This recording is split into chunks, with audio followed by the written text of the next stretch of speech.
길 따라 걷다가 바닷가 마을 지날 때 착한 마음씨 사람들과 밤새워 얘기하리라. 이 땅에 흙냄새 나면 어디라도 좋아라. 아, 오늘 밤도 꿈속에 떠오르는 아름다운 모습들. 제가 좋아하는 노래인데요. 착한 마음씨의 사람들과 밤새워 이야기하리라. 그리고 또 이 땅에 흙냄새 나면, 그래서 제가 이 땅에 태어난 것과 착한 사람들과 이야기한다는 그 컨셉이 너무 좋아서 부르게 되었습니다.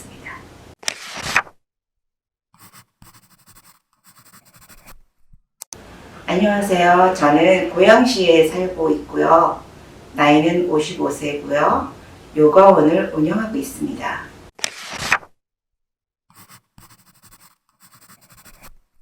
저는 태어난 곳은 제주도에서 태어났고 부모님을 따라서 2살 때 서울로 왔어요.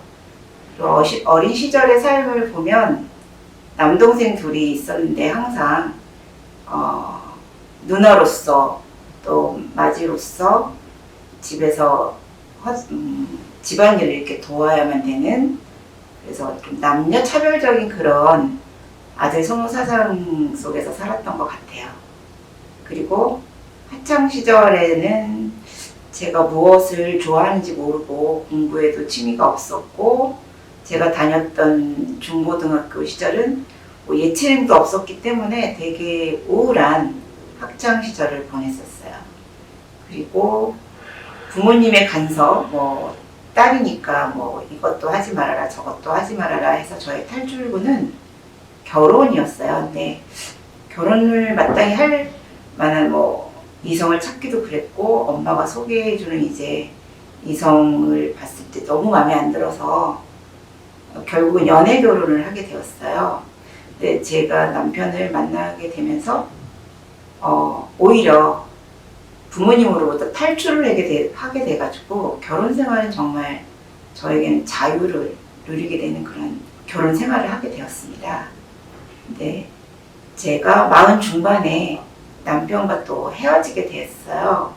그때 저는 진짜 내가 정말 나의 삶을 살 수 있었던 계기가 됐거든요. 왜냐하면 그러니까 한국에서는 결혼이라는 것이 행복의 목표치수였는데, 저도 그걸 따라서 이제 결혼하면 모든 것이 끝나고 영원히 행복할 수 있구나 했는데, 남편과 헤어지게 되면서 저 혼자 독립을 하게 되는 시점이 되니까 진짜 삶이 보이더라고요. 그래서 저는 결혼과 이혼 이걸 겪으면서 진짜 여자로서 독립적으로 살 수 있는 계기를 맞이하게 되었습니다.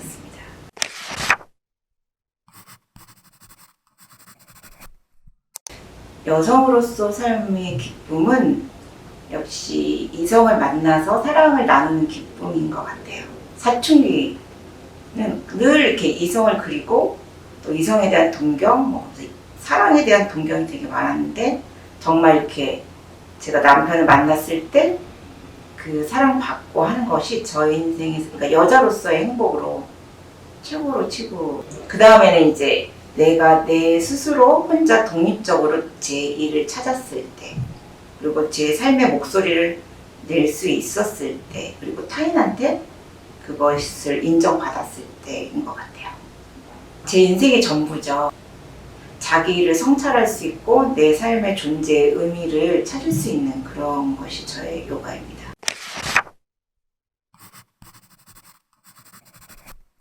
여성이라는 이유로 굉장히 이렇게 남성과 공존할 때 굉장히 위협을 많이 받는 거를 몰랐었어요. 그리고 그런 거를 교육도 안 해줬고, 근데 한국이란 사회가 굉장히 그 억압이 되게 심한데, 여성은 이뻐야 되고 남자에게 순종적이어야 되고 이런 데서 남성의 공격성 같은 거를 이렇게 대처하지 못할 때 되게 어려웠었다. 여성도 남성에 대해서 좀 더 연구하고 좀 더 알아야지 너무 모르니까 무방비 상태로 대처하지 못한 어떤 불이익이 참 많았던 것 같습니다. 성적으로 너무 이렇게 접근을 많이 할 때 당황해 하잖아요. 여성들은 굉장히 사랑과 로맨스를 원하는데 남성분들은 그런 게 아니니까 그것에 대해서 여성분들이 대처할 수 있는 능력이 별로 없으니까 제가 고등학교 때 헬스클럽을 갔어요. 근데 할아버지 관장님이 있었는데 막 더듬고 이런 거를 했을 때 너무 깜짝 놀라서 그때 충격으로 어딘가를 갈 때 특히 남자가 운영하고 있다 그러면은 굉장히 좀 조심스럽게 되고 어떤 면에서는 새로운 걸 시도하는데 많은 그 제한점이 있더라고요. 길거리를 갈 때도 골목이 좀 어둑하면 남자라든가 건장한 사내가 나올 때 너무 놀래가지고 가지도 못하고 그런 사례도 많은 것 같아요. 그동안 여성들이 그렇게 성적으로 남성들한테 굉장히 차별과 위협을 많이 당했어도 목소리를 못 냈었는데 지금은 목소리를 내는데 그 대신 부작용은 너무 이렇게 남자들을 또 강하게 몰고 감으로써 또 피해자가 또 남성이 생기니까 그래서 저는 여성도 성에 대해서 좀 공부도 하고 이해해 주기를 바라는 것보다는 여성도 남성을 더 연구하고 이해하는 그 교육이 좀 필요하다고 생각합니다. 제가 남편하고 헤어지면서 가장 먼저 취한 자세는 그냥 사랑하지 않으면 헤어지는 거.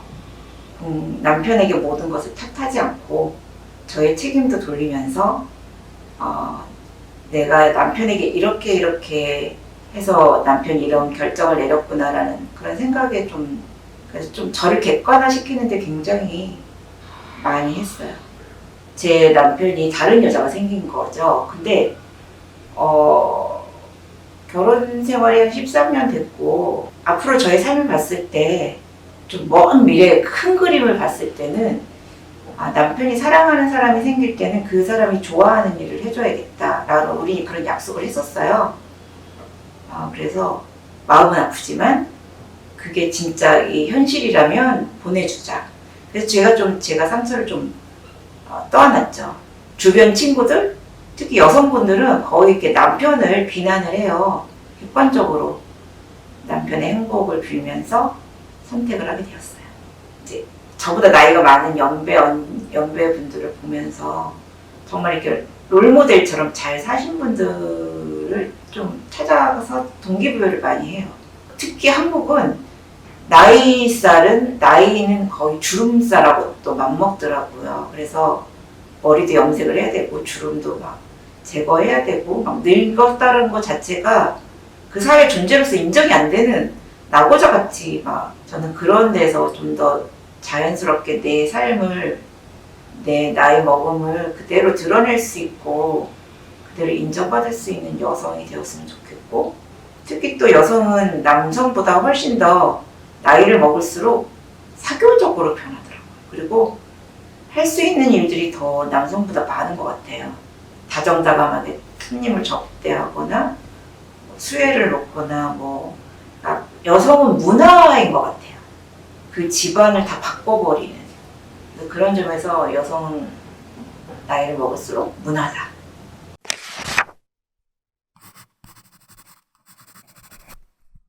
여성들이 너무 남자에 대해서 무지하거든요. 근데 남자들한테 자꾸 이해를 받으려고 해요. 남성보다는 여성들이 더 이해를 하려고 하는 태도가 갖는 게 더 빠를 것 같아요. 그러면 더 많은 남성에 대한 이해도 일어나고 더 쉽게 대처할 수 있고 혼자만의 삶이 아니고 같이 가는 삶? 그렇기 때문에 타인의 행복에 더 집중을 하니까 조금 더 내 삶이 더 풍요로워지는 것 같아요. 예전에는 저는 저만 즐거우면 됐어요. 그러니까 삶이 어차피 끝나가는데 슬퍼하고 화나고 이렇게 사는 것보다는 한순간이라도 더 즐겁게 살자 해서 저만의 그 즐거운 인생을 꾸리는 데 더 신경을 많이 쓰고 사람들도 많이 부러워했는데 나이를 먹다 보니까 타인을 행복하게 해주는 거, 타인에게 더 이렇게 봉사하는 거, 그러면서 저를 더 비워내는 거, 저의 목표이자 제 삶의 이제 화두가 되더라고요. 나이가 먹을수록.